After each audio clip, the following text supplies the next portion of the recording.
আমরা চললাম ছাঙ্গে ফলস। এটা হলো ছাঙ্গে ফলসের রাস্তা।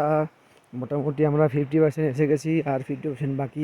এই সামনে আমার গেস্ট যাচ্ছে, বাচ্চাটা শুয়ে পড়ছে, তো ওই জন্য বাচ্চাটাকে করে নিয়ে যাচ্ছে। তো এখন উঠেছে বাচ্চা, সেও কী করবে, ঠান্ডা জায়গা। রাস্তাটা আগে আরও খারাপ ছিল, এখন তাও একটু বানাইছে, এখন আগের তুলনায় একটু ভালো আছে। তো যে যে ছাঙ্গে ফলসে আসবা, অবশ্যই খুব ভালো জায়গা। তো মোটামুটি আমরা 50% এসে পড়ছি, 50% বাকি।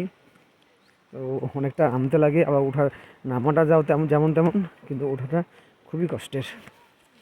কিন্তু জায়গাটা খুব ভালো, সার্থক আর কি এখানটায় আসাটা। তো সেটাই ছোট করে তুলে ধরছি সবার জন্য রাস্তাটা। তো আরও আপডেট আছে, সঙ্গে থাকবে, অবশ্যই দিব। একটু চারপাশে দেখায়নি। এই হলো ইয়ে, আর এই নিচে সঙ্গে ফলস, ওই যে এগুলো হোমস্টে, এগুলো সব হোমস্টে ওই পাশটা। আর এই যে আমার গেস্ট, অ্যাকচুয়ালি আমার গাড়িও ভালো উঠে গেছে আজ, তো জায়গা জায়গা অনেকবার নামাতে লাগলো গেস্টকে।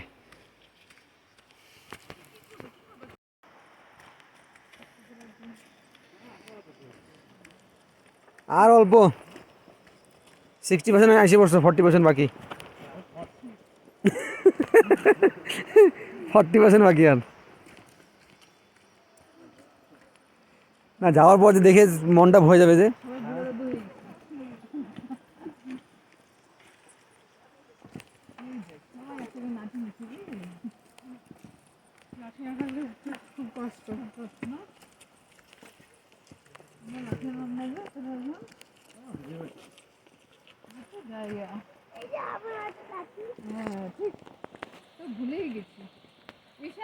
শেষমেশ চলে আসলাম ছাঙ্গে ফলস।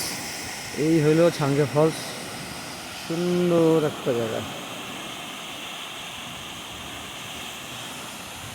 এখন তো বর্ষাকাল না, তো তাও জলটা সুন্দরই আসছে। বর্ষাকালে তো পুরাটা ভরে একদম জল পড়ে। দারুণ জায়গা, দারুণ।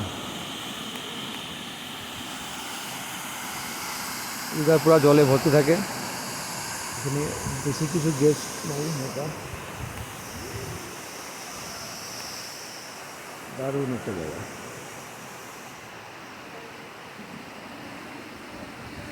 গোনাগুন্দি কয়েকটা গেস্টই আছে। এই যে এটা হোমস্টে, এই আমাদের গেস্ট, এই আমার ছোট্ট গেস্ট। পাপা হাই করে দাও।